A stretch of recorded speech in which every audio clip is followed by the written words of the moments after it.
Have you ever looked over the fence at your neighbor's perfectly manicured garden and wondered how they did it? Or maybe you have stared at your own bare, empty plot of land and felt completely overwhelmed by the sheer amount of work ahead. Welcome to the ultimate guide on landscaping a new plot. Today, we are going to dive deep into the process of taking a blank canvas of dirt and turning it into an absolute paradise. I promise you that by the end of this video, you will know exactly how to avoid the most expensive, heartbreaking mistakes that new homeowners make. We are going to uncover the hidden secrets that landscape architects use, which most regular people completely ignore. In fact, what if I told you that doing less actual planting in the first year will guarantee you a much better garden in the long run? It sounds totally backwards, right? But it is the absolute truth. Are you ready to find out why? Let me know in the comments right now if you think planning is more important than planting, or if you prefer to just dig in and see what happens. To truly understand how to build a masterpiece, we need to look at a classic cautionary tale. Let us talk about the neighbor's garden. A few years ago, my neighbor bought a brand new house with a completely empty backyard. It was just a flat square of compacted earth left behind by the construction crews. He was so excited that he immediately drove to the garden center, bought dozens of expensive bushes, and planted them everywhere. Fast forward a year later, and half of his yard was a swamp. His patio was cracking, and most of his expensive plants had turned brown and died. He had to tear it all up and start completely over. This is the reality for so many people who try to landscape a new plot without a clear strategy. When you are starting from zero, the blank slate is both a blessing and a curse. You have the freedom to do whatever you want, but you also have the responsibility to establish the foundational rules of nature. So, let us break down exactly how to do this right, step by step, so your garden thrives for decades to come. So, let us start with the very first step, which is the illusion of the perfectly flat plot. When you look at a brand new empty piece of land, your brain tells you it is completely level. You might be tempted to just run to the store, buy a bunch of plants, and stick them straight into the ground. But hold on a second. We need to completely debunk the myth that you can just start planting without preparing the canvas. The absolute most critical phase of landscaping a new plot is grading and leveling. If you skip this, you are walking straight into a nightmare. Let me give you a very real, very painful illustration. Picture my neighbor who decided to skip the grading process to save some time and money. He built a beautiful, expensive wooden patio right behind his house. But because he did not check the slope of the land, the ground actually tilted toward his back door. The very first time we had a heavy rainstorm, all the water in the yard rushed directly toward his house. His gorgeous new patio turned into a muddy swimming pool, and the water almost breached his living room. It was a complete disaster that cost him thousands of dollars to fix. You always need to shape the earth first. You must ensure the ground slopes away from your home's foundation. It might look like just a pile of boring dirt right now, but shaping that dirt correctly is the invisible foundation of a beautiful garden.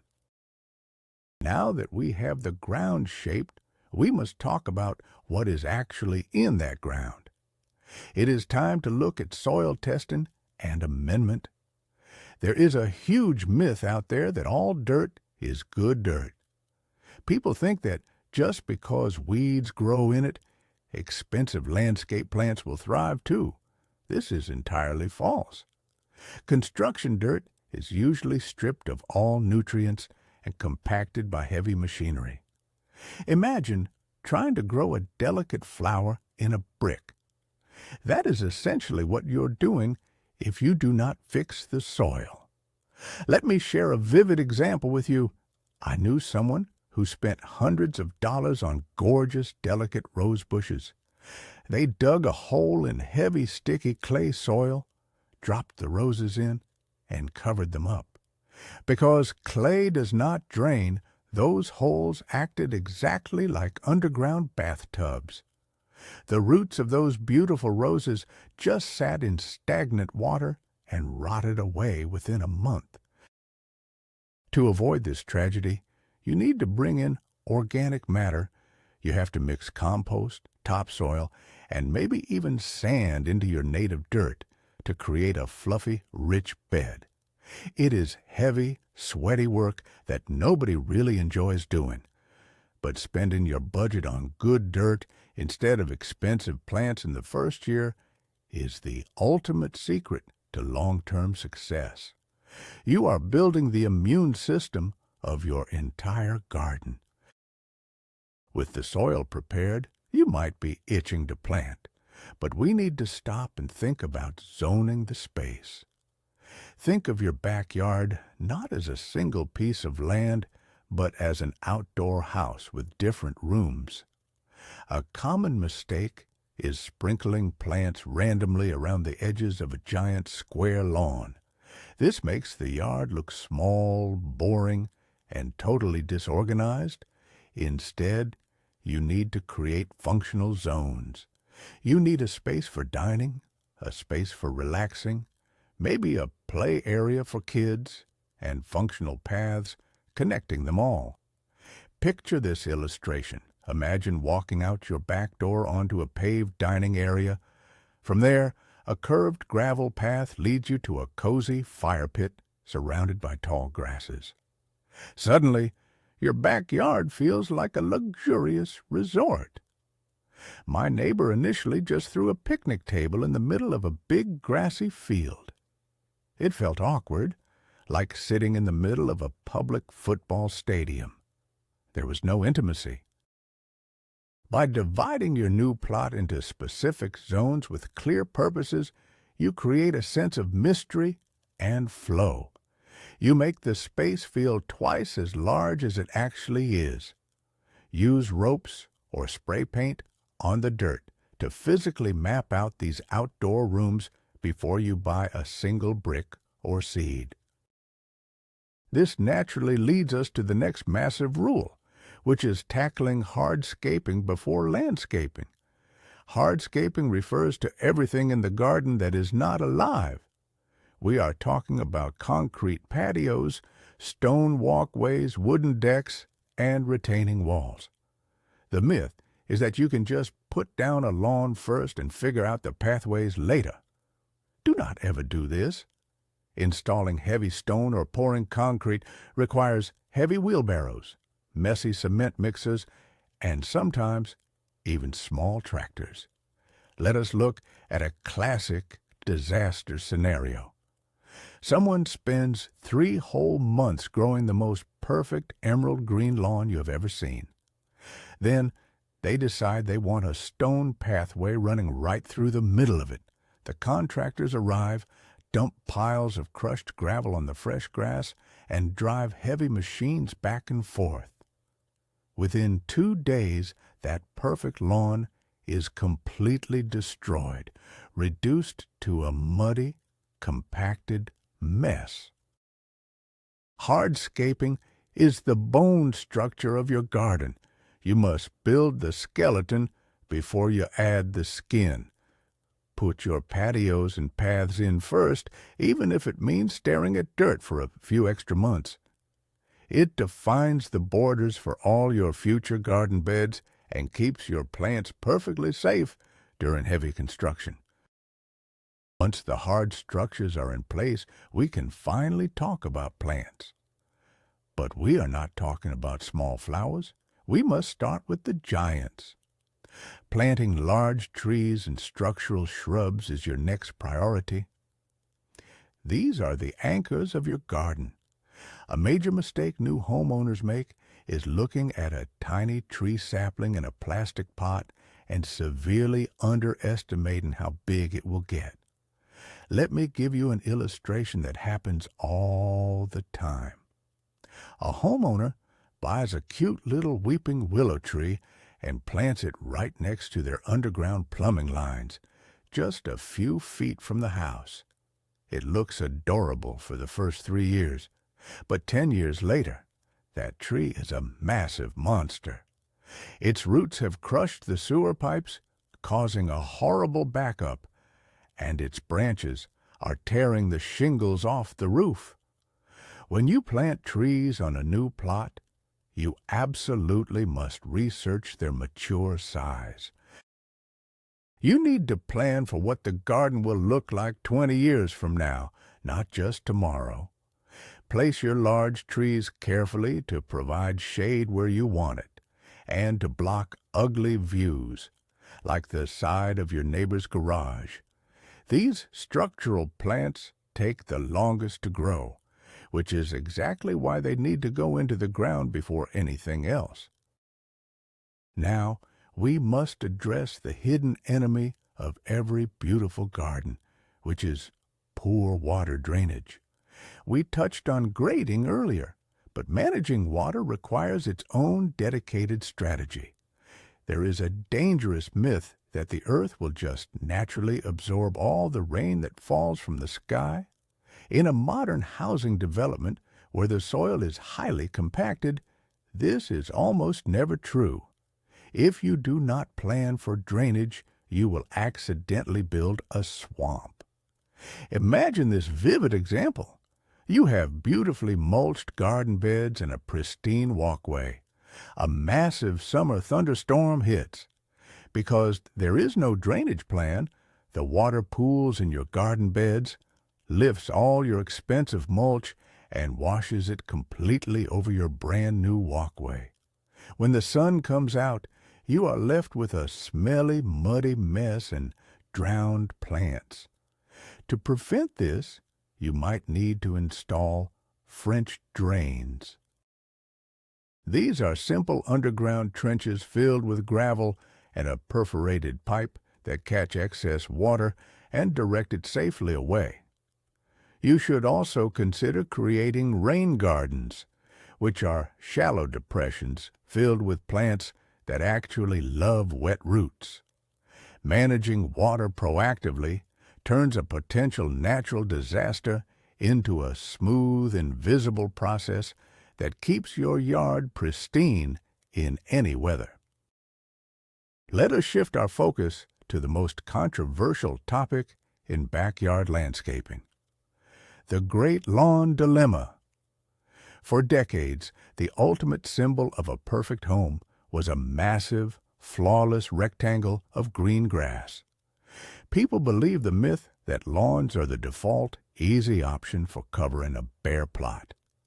Let me shatter that illusion right now. A perfect lawn is one of the most high-maintenance, expensive, and time-consuming things you can possibly put in your yard. Picture the neighbor who planted grass everywhere, every single Saturday morning. Instead of drinking coffee and reading a book, he is out there pushing a noisy mower. He spends a fortune on chemical fertilizers, spends hours fighting dandelion weeds, and wastes thousands of gallons of water during the summer heat just to keep it from dying. If you want a lawn for your kids or pets to play on, that is completely fine, but keep it as small and intentional as possible. Use it like an area rug, not wall-to-wall carpeting. For the rest of the space, consider alternatives like creeping thyme, clover, or expansive garden beds. Reducing your lawn size is the absolute best way to buy back your free time on the weekends. As your garden starts to take shape, you will inevitably realize something slightly uncomfortable. You need privacy. Creating privacy screens and fencing is a crucial step in enjoying your new outdoor space. When you have a new plot in a new neighborhood, the houses are often built very close together. There is nothing worse than trying to enjoy a quiet, romantic dinner on your back patio, only to make direct, awkward eye contact with your neighbor who is standing in his kitchen window. While a tall wooden fence is the fastest solution, it can sometimes make your yard feel like a wooden prison box. A much better, more natural illustration of privacy is using living screens. Planting a staggered row of fast-growing evergreen trees like arborvitae or juniper creates a soft green wall that blocks the view and muffles neighborhood noise. You can also use tall wooden trellises covered in climbing vines like clematis or ivy near your seating areas. By strategically placing these visual barriers exactly where you need them most, you create a secluded sanctuary without feeling entirely closed off from the world. Now comes the fun part that everyone rushes into too quickly: selecting the right plants. The biggest trap here is going to the nursery and just buying whatever looks pretty that day. We have to debunk the myth that exotic, dramatic plants make the best garden. In reality, choosing plants that do not fit your specific climate is a recipe for heartbreak. Think about the person who lives in a cold, snowy climate but is obsessed with tropical plants.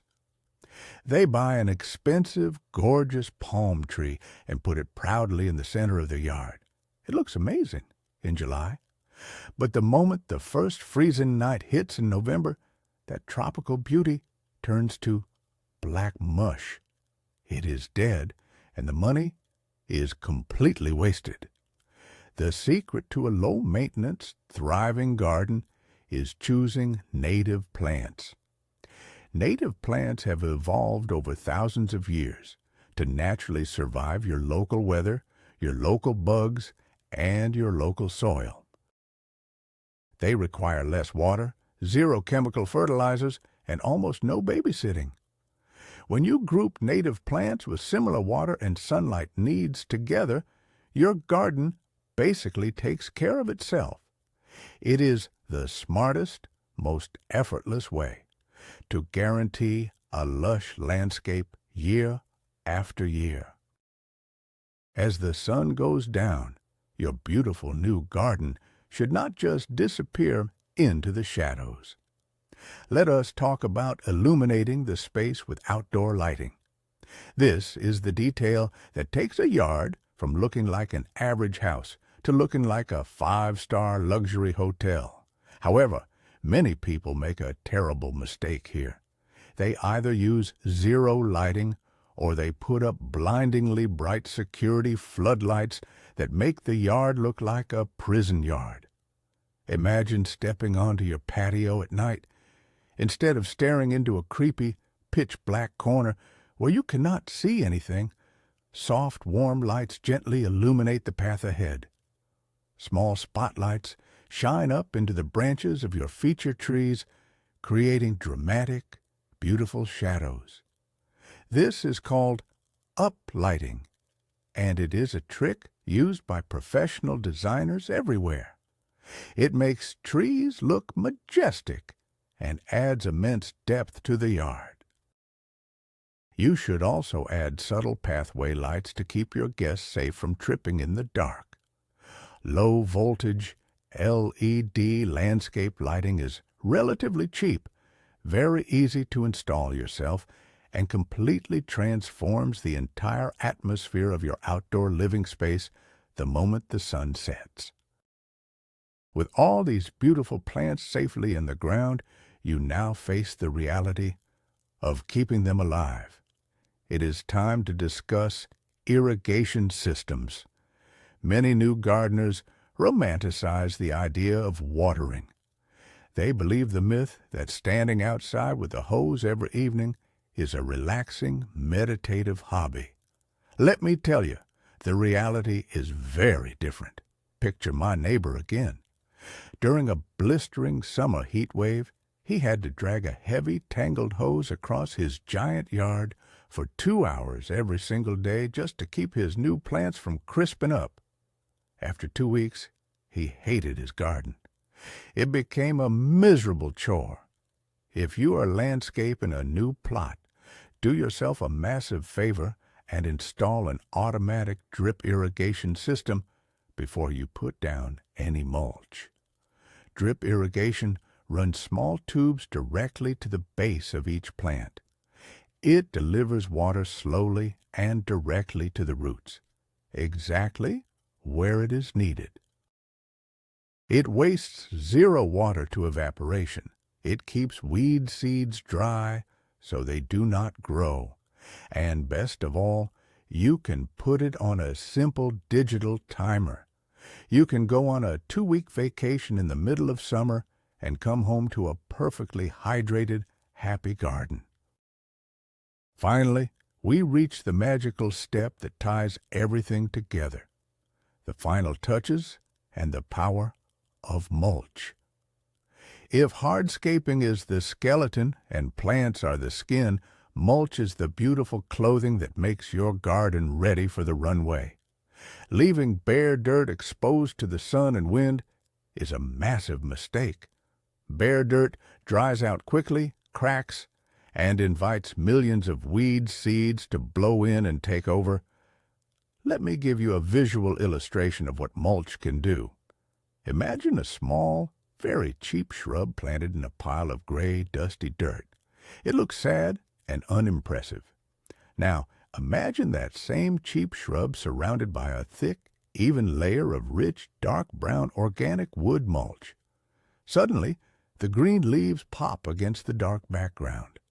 The whole garden bed looks incredibly neat, professional, and expensive. Beyond just looking good, a 3-inch layer of mulch acts like an insulating blanket for the soil. It keeps the roots cool in the summer heat, locks in moisture so you have to water less. And as it slowly breaks down, it constantly feeds your soil with fresh nutrients. It is the absolute best finishing touch you can give to your newly landscaped plot. And there you have it. You now know the complete sequence for bringing a bare piece of earth to life. The real turning point here, the absolute plot twist, is realizing that the neighbor whose garden failed did not lack money or enthusiasm. He just lacked patience and the right order of operations. By taking the time to grade the soil, build your hardscape first, and focus on native plants and drip irrigation, you are practically guaranteeing success. You are setting up an ecosystem that works for you, rather than a garden that demands your constant labor. The significance of doing it right the first time cannot be overstated. It saves you thousands of dollars and years of frustration. So, remember the golden rule. Build the bones, nurture the soil, and let nature do the heavy lifting. Thank you so much for watching this complete guide. If you found these secrets helpful and feel ready to tackle your own outdoor space, please hit that subscribe button, leave a like, and share this video with anyone who needs a backyard makeover. Now, I want to hear from you. What is the biggest, craziest landscaping mistake you have ever seen someone make in their yard? Let us laugh and learn together in the comment section below.